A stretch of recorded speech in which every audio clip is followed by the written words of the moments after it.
한덕수 그 당시 총리와 그리고 조희대 대법관이 만났는가에 대해서 만났다 얘기를 하지 않고 형사 사건과 관련된 이재명 대통령과 관련된 사건에 대해 이야기한 바가 없다라고 하는 이상한 말 흐리기.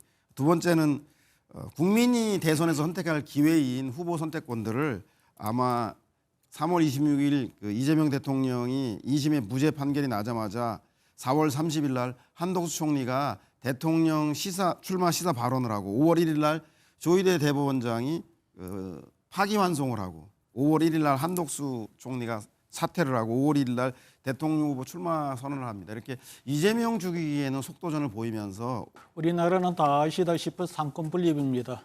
대통령, 국회의장, 대법원장 이 사법국회, 입법국회와 다음에 행정부 이 세 권력의 상호 견제하에 민주적 정치가 이루어지는 이런 체제를 갖고 있는데 이 사법부의 수장인 대법원장에 대한 어떤 그 의혹과 공세가 이루어지는 것은 이 시스템 자체의 어떤 붕괴를 가져올 수 있는 문제입니다. 해서 지금 보면은 조희대 대법원장 사퇴를 촉구하면서 탄핵 가능성까지 언급했지만 당내 일각에서는 사법부에 대한 지나친 공세가 역풍으로 올 수 있는 것 아니냐 이런 우려의 목소리가 나온다고 하는데 어떻게 보셨나요?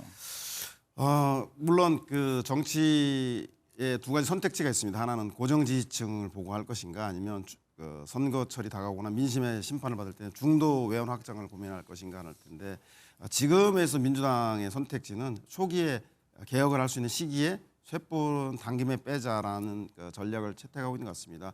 대법원이 지금처럼 국민들에게 신뢰를 받지 못한 것은 바로 검찰이 신뢰받지 못한 특검이 제기됐던 것처럼 아마 법원도 그런 여러 가지 일련의 사태 때문인데 특히 첫 번째는 잘 아시겠지만 한덕수 총리와 한덕수 그 당시 총리와 그리고 조희대 대법관이 만났는가에 대해서 만났다 얘기를 하지 않고 형사 사건과 관련된 이재명 대통령과 관련된 사건에 대해 이야기한 바가 없다라고 하는 이상한 말 흐리기.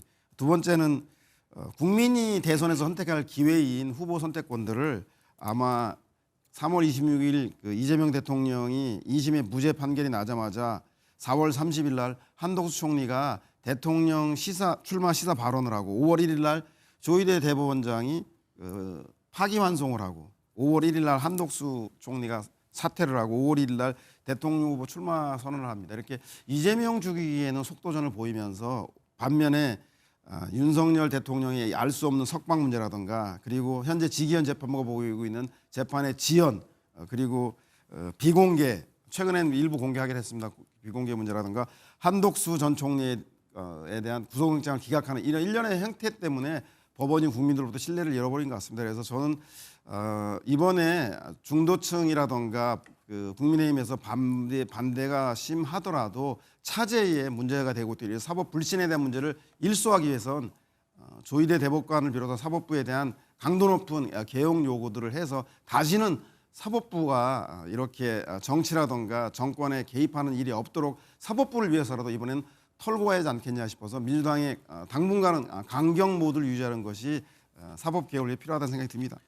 홍영식 소장님, 서영교 더불어민주당 의원이 조희대 한덕수 회동 의혹의 근거로 쓰인 녹취가 인공지능 AI로 제작됐다는 조작설에 대해서 법적 조치를 하겠다면서 전면 반박에 나섰습니다. 그러자 나경원 국민의힘 의원은 조희대 청문회 증인으로 데려오라 이렇게 공세를 펼치고 있네요. 참 미미한 문제가 되고 있습니다. 우리나라는 다 아시다시피 상권 분립입니다.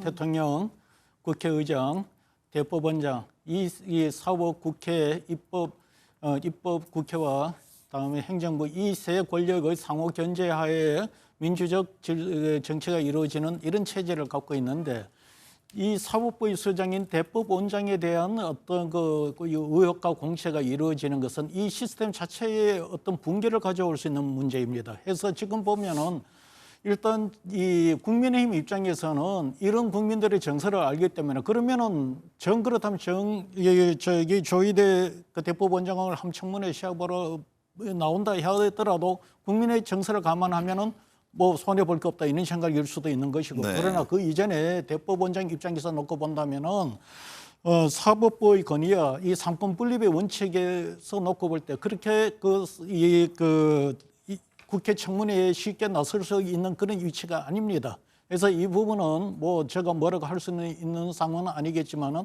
아마 이 부분은 향후 여론에 큰 파장을 일으킬 수 있는 사안으로 보여집니다. 김미연 소장님, 그런데 조희대 대법원장의 거취에 관해서 한국사회여론연구소의 여론조사 결과를 보면 응답자의 49.4%가 자진 사퇴하거나 탄핵돼야 한다 이렇게 응답을 했다면서요. 네, 그렇고 이제 유지해야 된다는 응답은 39.9%로 양 응답의 격차는 이제 5.5% 포인트니까 이 유지냐 아니면 사퇴냐는 뭐 찬반 의견이 상당히 비등비등하다고 말하는 게 옳을 것 같고요.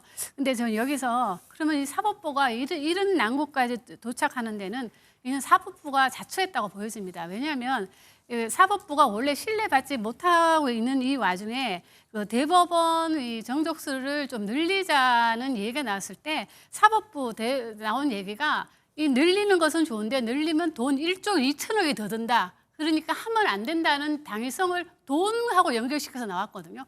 1조 2천억 매우 큰 돈이긴 하지만 우리나라 경제 구면에서 충분히 할 수 있는 돈인데 본인들이 마치 국민들의 세금을 아껴주는 척하면서 이야기했다는 것이 첫째 국민들의 좀 공부를 산 것 같고요. 그리고 이제 아까 말씀하신 대로 직위원 재판부의 문제가 처음부터 시작됐을 때 왜 그때 조치하지 않았느냐. 그때 조치만 했다면 이런 난국까지 오지 않았거든요. 그러니까 여러 가지 상황을 봤을 때는 사법부가 이런 논란은 사법부가 자초했다고 보여지고요. 네. 이 문제를 또 풀 열쇠는 또 사법부 자체라고 보여집니다.